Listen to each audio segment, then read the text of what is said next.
Hello. स्वागत है आप सभी का GKRWA स्टडी पर। मेरा नाम निधि। आज के वीडियो में हम डिस्कस करने वाले हैं हिंदी के टॉप 30 ऐसे क्वेश्चन आंसर जो कि सभी परीक्षाओं के लिए महत्वपूर्ण रहेंगे। तो आप लोग वीडियो को शुरू से अंत तक जरूर देखिएगा और 30 में से कितने क्वेश्चन का आंसर आप सही कर पा रहे हैं अपना स्कोर हमें कमेंट बॉक्स में ज़रूर बताइएगा। तो चलिए अब हम शुरू करते हैं फर्स्ट क्वेश्चन से। निम्न में से कंठ्य ध्वनियाँ कौन सी हैं? बताइए इनमें से कौन सी ध्वनियाँ कंठ्य ध्वनियाँ हैं? क ख क ख कंठ्य ध्वनियाँ हैं। क वर्ग के सभी व्यंजन कंठ्य ध्वनियाँ कहलाती हैं, जैसे क ख ग घ और अंग।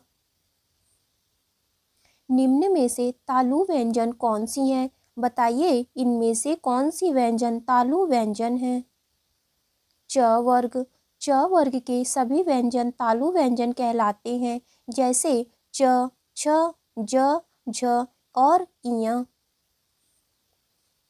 राम पढ़ता है। बताइए यह कौन सा वाक्य है? सरल वाक्य। राम पढ़ता है यह सरल वाक्य है। सरल वाक्य में एक ही क्रिया और एक ही कर्ता होता है। उसने परिश्रम तो बहुत किया किंतु सफलता नहीं मिली। बताइए यह कौन सा वाक्य है? मिश्रित वाक्य। उसने परिश्रम तो बहुत किया किंतु सफलता नहीं मिली। यह मिश्रित वाक्य है। मिश्रित वाक्य में एक प्रधान वाक्य होता है और एक या एक से अधिक उस पर आश्रित वाक्य होते हैं। तुलसीदास ने कहा है कि विनाश काल में मनुष्य की बुद्धि भ्रष्ट हो जाती है। बताइए इसमें कौन सा वाक्य है? मिश्र वाक्य। तुलसीदास ने कहा है कि विनाश काल में मनुष्य की बुद्धि भ्रष्ट हो जाती है। इसमें मिश्र वाक्य है। तरनी तनुजा तट तमाल तरुअर बहुछाय में कौन सा अलंकार है? बताइए इसका राइट आंसर क्या होगा? अनुप्रास अलंकार। तरनी तनुजा तट तमाल तरुअर बहुछाय में अनुप्रास अलंकार है। यहाँ त व्यंजन की आवृत्ति हो रही है और अनुप्रास अलंकार में वर्णों की आवृत्ति होती है, इसीलिए यह अनुप्रास अलंकार का उदाहरण है। शुद्ध वर्तनी का चयन कीजिए। बताइए इनमें से कौन सी वर्तनी शुद्ध है? प्राक्थन। प्राक्थन यह शुद्ध वर्तनी रूप है और इसका अर्थ होगा प्रस्तावना। शुद्ध वर्तनी का चयन कीजिए। बताइए इनमें से कौन सी वर्तनी शुद्ध है? प्रतिवादी। प्रतिवादी यह वर्तनी शुद्ध है, तो ध्यान दीजिएगा ऑप्शन ए इसका राइट आंसर होगा। छात्र शब्द को बहुवचन बनाने के लिए आप किस प्रत्यय का प्रयोग करेंगे? बताइए इसका राइट आंसर क्या होगा? वर्ग। छात्र शब्द को बहुवचन बनाने के लिए वर्ग प्रत्यय का प्रयोग करेंगे। महोदय शब्द को स्त्रीवाचक बनाने के लिए आप किस प्रत्यय का प्रयोग करेंगे? आ। महोदय शब्द को स्त्रीवाचक बनाने के लिए आप प्रत्यय का प्रयोग करेंगे, जिससे यह महोदया हो जाएगा।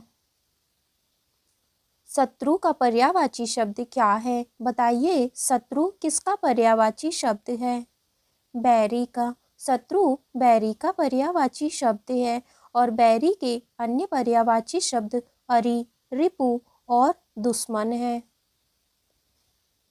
कटक किसका पर्यायवाची शब्द है? बताइए कटक का पर्यायवाची शब्द क्या होगा? सेना। कटक सेना का पर्यायवाची शब्द है और सेना के अन्य पर्यायवाची शब्द दल, फौज और पलटन है। सलील किसका पर्यायवाची शब्द है? बताइए सलील का पर्यायवाची शब्द क्या होगा? पानी। सलील पानी का पर्यायवाची शब्द है और पानी के अन्य पर्यायवाची शब्द नीर, वारी और पयस है। परुष किसका विलोम शब्द है? बताइए परुष का विलोम शब्द क्या होगा? कोमल। परुष कोमल का विलोम शब्द है। परुष का अर्थ होता है कड़ा या कठिन और इसका विलोम शब्द कोमल होगा। तो चलिए अब हम नेक्स्ट क्वेश्चन देखते हैं। प्रत्यक्ष किसका विलोम शब्द है? बताइए प्रत्यक्ष का विलोम शब्द क्या होगा? परोक्ष। प्रत्यक्ष परोक्ष का विलोम शब्द है। जैसी करनी वैसी भरनी का क्या अर्थ है? बताइए इसका राइट आंसर क्या होगा? ऑप्शन ए इसका राइट आंसर है। जैसी करनी वैसी भरनी का अर्थ है कार्य के अनुसार परिणाम मिलना, या तो आप कह सकते हैं जैसा इंसान काम करता है उसी के अनुसार उसको फल मिलता है।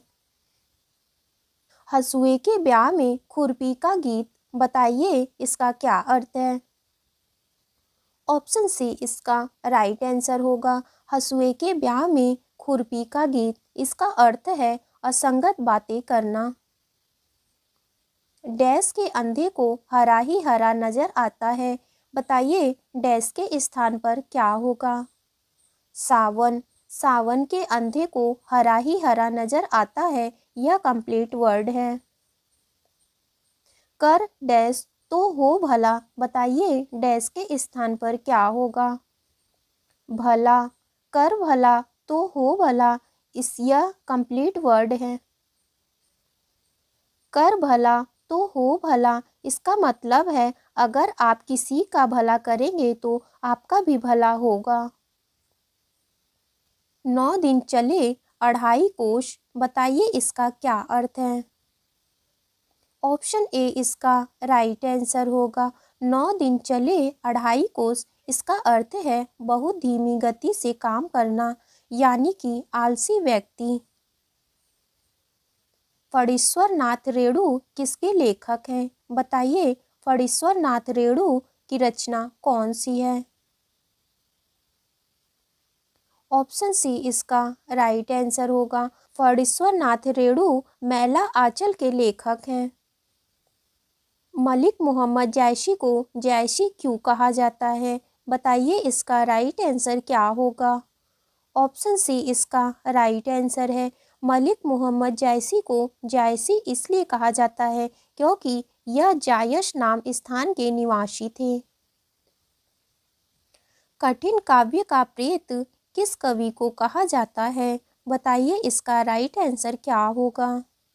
ऑप्शन डी इसका राइट आंसर है। रामचंद्र शुक्ल ने केशव दास को कठिन काव्य का प्रेत कहा है, तो ध्यान दीजिएगा ऑप्शन डी इसका राइट आंसर होगा। द्विवेदी युग का नामकरण किसके नाम पर हुआ है? बताइए द्विवेदी युग का नामकरण किसके नाम पर हुआ है? ऑप्शन बी इसका राइट आंसर होगा।